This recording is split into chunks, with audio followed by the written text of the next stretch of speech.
ভুটকা মৌলবী সে বলতেছে হাদিস শরীফের মধ্যে আছে আসসালামু কাবলাল কালাম, আগে সালাম দিতে হবে পরে কালাম হবে, অতএব আগে ইয়া নবী তারপরে সালামু আলাইকা বলা যাবে না, আগে সালাম তারপরে ইয়া নবী বলতে হবে।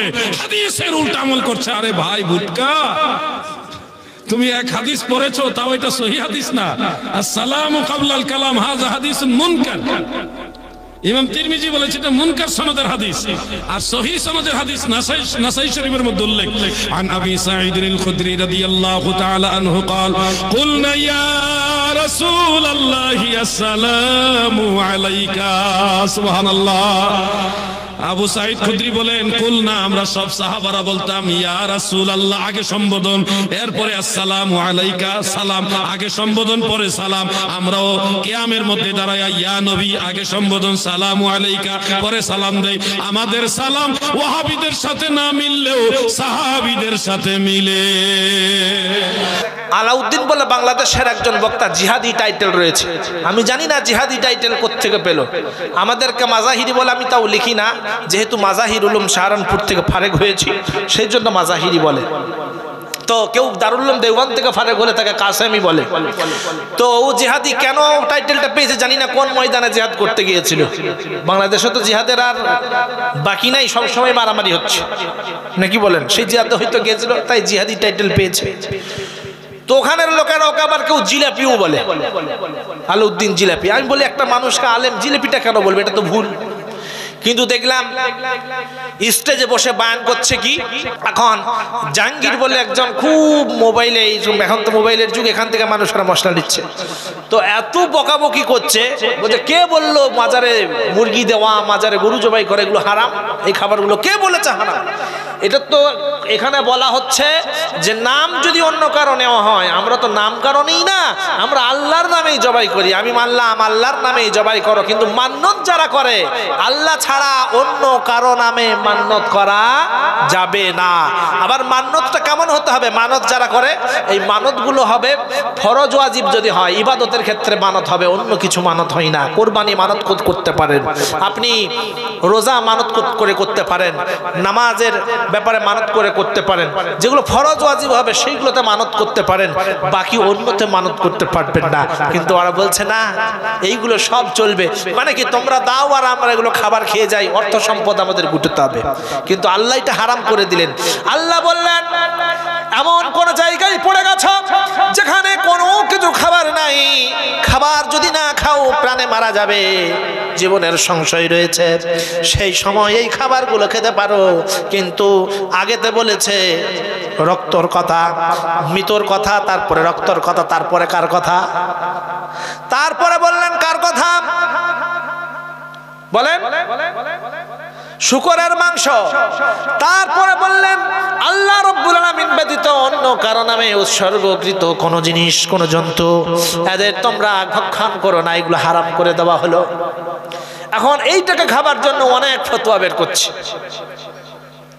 মাজারের খাবারগুলো নাকি হালাল হয়ে গেছে, মাজারে নাকি খাবার দেওয়া জায়েজ। আরে কাকে খাবার দেবেন? আপনি আর একজন মূর্তি পূজক, দুইজনেই ভোগ যে কি বলে ওগুলো দেয়, যে এগুলো উৎসর্গ করে, আর আপনারাও যে সেই খাবারগুলো যে ওখানে উৎসর্গ করছেন। কেন?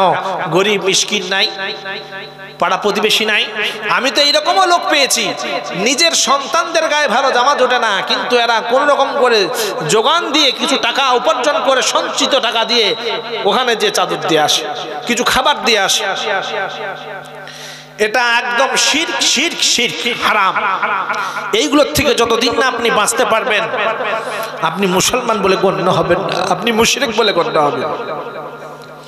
সকলেই আজকে নিজের নিজের দল বাঁচানোর জন্য করছে। আল্লাহ বলছেন মিনাল্লাযীনা ফাররাকু দীনাহুম ওয়া কানু শিয়া কুল্লু হিজবিন বিমা লাদাইহিম ফারিহুন। মানুষেরা বিভিন্ন দলে বিভক্ত হয়ে গেছে, নতুন নতুন দিনের মধ্যে বিভক্ত হয়ে গেছে, এবং তারা নিজেদের লিডারটাকে বলে এইটাই ঠিক, বাকি সব ভুল। কি বলেন? এইটাই ঠিক, বাকি সব ভুল। সবাই বলে আমার সিলসিলা বাঁচাতে হবে, সবাই বলে আমার এই যে আপনার আহমদ রেজা খানের যে সিলসিলা আসছে এইটা আমাকে বাঁচাতে হবে, কেউ বলে এই যে ফুরফুরার সিলসিলা হয়ে আসছে এইটাই বাঁচাতে হবে, কারণ আমরা তার মতাদর্শী, তারা যেটা করেছে সেইটা মানবো, এই ধরনের কথাবার্তা। কিন্তু আমি বলে যাচ্ছি আপনাদের কাছে, আমরা সেইটা মানবো যেইটা আল্লাহর হুকুম, রাসূল সাল্লাল্লাহু আলাইহি ওয়াসাল্লামের তরিকা। এইটা বাদ দিয়ে অন্য কেউ যদি নতুন তরিকা ভরে দেয়, সেই তরিকাটা আমরা কিন্তু মানতে রাজি নই, আমরা মানবো না। কারণ যারাই ওগুলো মানবে, মা আনা আলাইহি ওয়াসহাবি, রাসূল বলছেন আমি এবং আমার সাহাবাদের অনুসরণ করে তোমরা চলো, আমি এবং আমার সাহাবাদের অনুসরণ করে চলো, তাহলেই সঠিক রাস্তা পেয়ে যাবে। তো সাহাবী বাদ দিয়ে, রাসূলকে বাদ দিয়ে, তারপরে তাবেঈনের পরে আরো অনেক মানুষ এসেছে, তারা নিত্য নতুন জিনিস আবিষ্কার করলো, সেইগুলো নিয়ে আমরা মারামারি করছি। এই কদিন আগে আমাকে মুর্শিদাবাদ থেকে ফোন করে খুব গালিগালাজ, খারাপ ভাষা বলে, আমার রেকর্ডিং আছে, যদি শুনতে চান যে মিথ্যা কথা বলছি নাকি, রেকর্ডিং করা আছে। আমি ইয়াসিন ভাইকে পাঠালাম, বললাম দেখছেন কিভাবে গালি দিচ্ছে। আব্দুল হালিমকে পাঠালাম, দেখেন কত খারাপ ভাষা দিয়ে গালি দিচ্ছে। বলছে কেন গালি দিচ্ছে? আমি বলছি দেখেন, আলাউদ্দিন বলে বাংলাদেশের একজন বক্তা জিহাদি টাইটেল রয়েছে, আমি জানি না জিহাদি টাইটেল কোত্থেকে পেল। আমাদেরকে মাজাহিরি বলে, আমি তাও লিখি না, যেহেতু মাজাহির উলুম সাহারানপুর থেকে ফারেক হয়েছি, সেই জন্য মাজাহিরি বলে। তো কেউ দারুল উলুম দেওবন্দ থেকে ফারেক হলে তাকে কাসেমি বলে। তো ও জিহাদি কেন টাইটেলটা পেয়েছে জানি না, কোন ময়দানে জিহাদ করতে গিয়েছিল। বাংলাদেশে তো জিহাদের আর বাকি নাই, সবসময় মারামারি হচ্ছে নাকি বলেন, সেই জিহাদে হয়তো গিয়েছিল, তাই জিহাদি টাইটেল পেয়েছে। তো ওখানের লোকেরা ওকে আবার কেউ জিলাপিও বলে, আলাউদ্দিন জিলাপি। আমি বলি একটা মানুষকে আলেম জিলাপিটা কেন বলবে, এটা তো ভুল। কিন্তু দেখলাম স্টেজে বসে বয়ান করছে কি, এই পশ্চিম বাংলার একজন মানুষ, মোটা ছোটা করে খুব আলেম, তো সে কিয়ামের জন্য নাকি বলেছে যে এটা হারাম। আবার সে বলেছে যে আসসালামু ক্বাবলাল কালাম, এটা বুখারী শরীফের হাদিস। তো হাদিসের গ্রন্থ তো একটা নয়, হাদিসের গ্রন্থ কি একটা? বলেন, হাদিস তো বটে, হাদিসের গ্রন্থের যে নামটা মিস্টেক হয়েছে ওটা হতেই পারে, কিন্তু হাদিস তো মিস্টেক হয় নাই। বলছে সানাদের দিক দিয়ে এইটা জয়ীফ, মেনে নিলাম জয়ীফ, হ্যাঁ জয়ীফ আমরাও পড়েছি, তিরমিজিতে আছে, তিরমিজি শরীফে, তো জয়ীফ একটু আছে হাদিসটা। তো যাই হোক, আসসালামু ক্বাবলাল কালাম এটা তো জয়ীফ, কিন্তু আমি সহিহ সানাদে দিচ্ছি। কে বললো? আলাউদ্দিন জিলিপি, মানে জিহাদি তার নাম। তো জিলিপি ওকে বলে বাংলাদেশের লোকেরা। কেন জিলিপি বলে আমি অতদিন বুঝতাম না, এরপরে বুঝলাম কিভাবে। না, ও বলল সহিহ সানাদের হাদিসটা আমি দিচ্ছি, নাসাই শরীফে আছে। আন সাঈদ, আবু সাঈদ আল খুদরি রাদিয়াল্লাহু তাআলা আনহু قال قلنا يا رسول الله سلام عليك نعوذ بالله। হাদিসকে কাটছাট করে বলে দিল।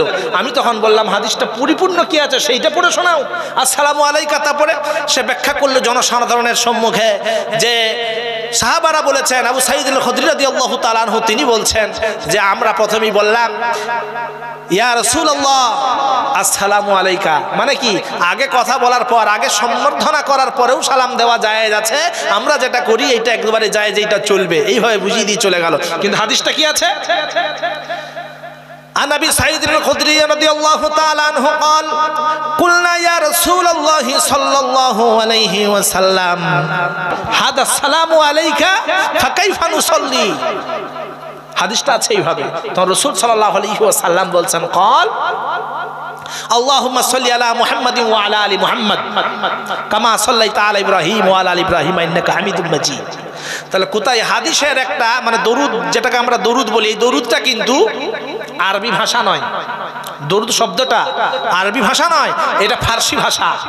আমি ওরা ফোন করেছিলাম, বলি আচ্ছা তুমি তো এই সব কিতাবের নাম বলছো, দরুদটা কি ভাষা বলো তো বলতে পারছে না। আলেম সেজে গেছে, কিন্তু দরুদটা কি ভাষা এটাও বলতে পারছে না। এটা হলো ফার্সি ভাষা।